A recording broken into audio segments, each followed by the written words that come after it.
Gukes Domaraju, juara dunia yang dianggap lemah dalam permainan catur cepat, membuat kejutan besar pada hari pertama Club Chess 2025. Fabiano Caruana takluk 2 kali secara beruntun. Padahal kita tahu bahwa Caruana adalah kandidat terkuat untuk menantangnya pada perebutan gelar juara dunia nanti. Di kesempatan ini kita akan melihat bagaimana Gukes memainkan 2 langkah brilian yang membuat Caruana bertekuk lutut. Gukes memulai dengan D4. Setelah kuda F6, G3, persiapan fianchetto. Direspon dengan G6 dengan ide yang sama. Setelah gajah fianchetto, gajah juga fianchetto. Gukes lanjut mengembangkan kuda F3. Di posisi ini, Caruana langsung rokade mengamankan rajanya, disusul dengan Gukes.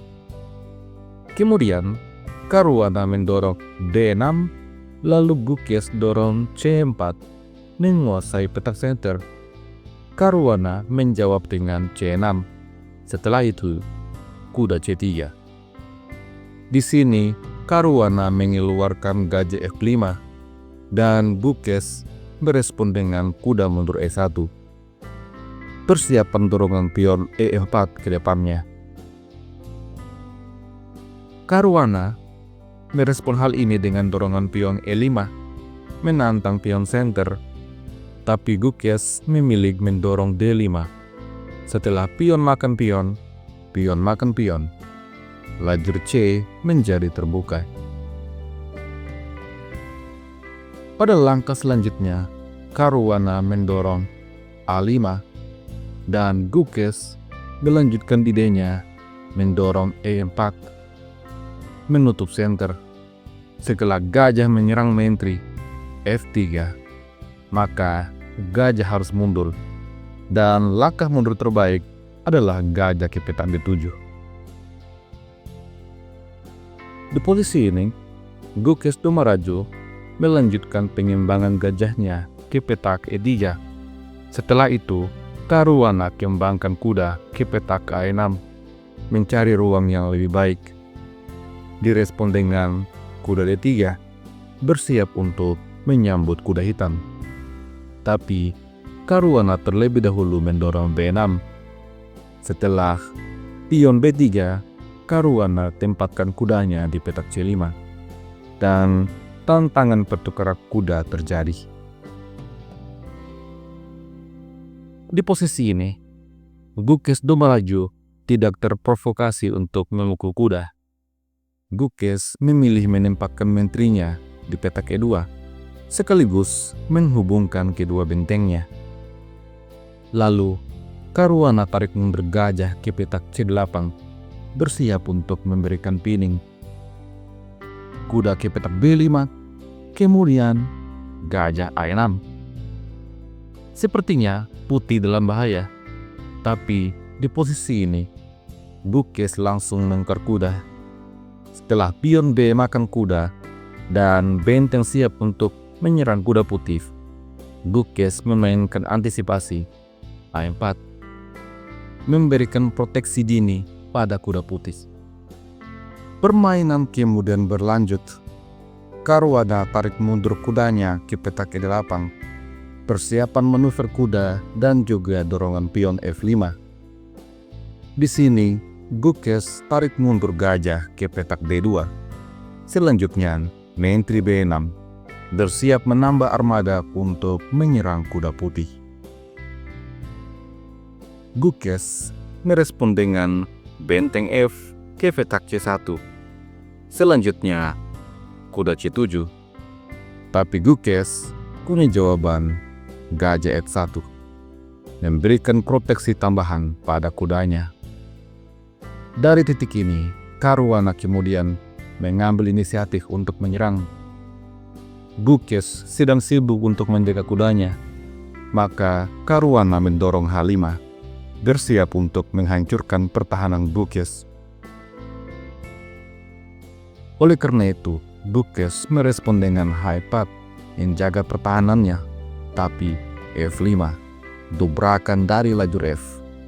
Maka pion makan pion, Setelah pion makan pion, Gukes mainkan langkah trik yang cukup mengandung jebakan. Gajah G5 membiarkan pionnya disikat. Jika hal itu terjadi, maka Menteri C4. Terlihat bahwa hitam akan sangat tertekan. Maka dari itu, Caruana perlu untuk menjaga petak E7. Langkah terbaik adalah benteng, tapi Caruana memilih benteng A ke petak E8. Langkah ini rupanya membuat keunggulannya berkurang. Selanjutnya, Gukes tempatkan benteng ke petak A2, bersiap untuk menyeberang ke sayap raja. Di posisi ini, Caruana juga tidak terburu-buru untuk makan pion. Di sini, Caruana memilih mendorong pion F4. Ternyata langkah ini adalah langkah yang tidak akurat. Gukes berada pada posisi unggul. Pion makan pion, pion makan pion. Menteri terancam, tapi menghindar di petak C4. Tekanan besar pada pion hitam. Di posisi ini, Caruana membawa rajanya sembunyi ke petak H8. Lalu, Gukes rupanya tidak tertarik untuk makan pion. Gukes menempatkan benteng di petak E2. Sampai pada posisi ini, kita bisa melihat bahwa Gukes memiliki waktu kurang dari 1 menit. Fabiano Caruana rupanya tertekan, dan dia kembali membuat langkah yang tidak akurat. Benteng F5 berniat untuk menyerang pion. Di posisi ini, Gukes membiarkan hal itu terjadi. Gukes memilih gajah D3, menyerang benteng. Langkah ini memprovokasi Caruana untuk mengambil pion, dan dia mengambilnya.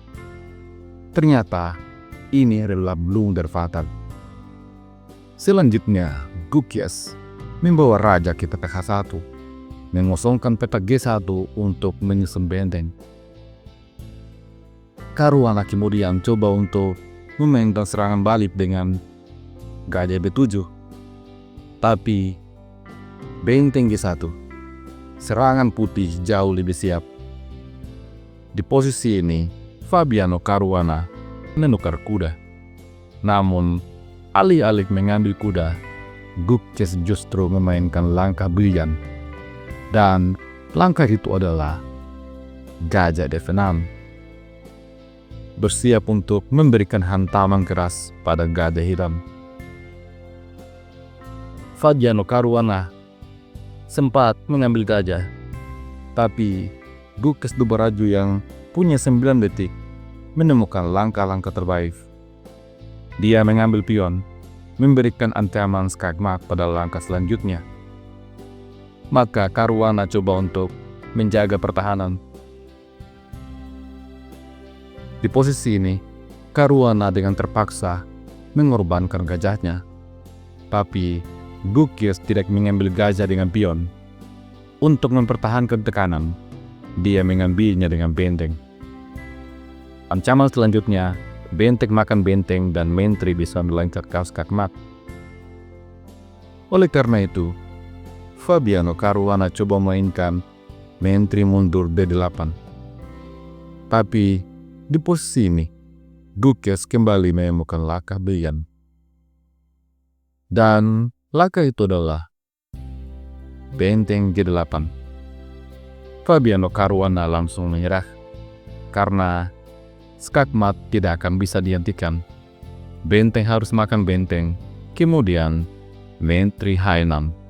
Sebuah skakmat indah. Raja terkurung di pojok papan.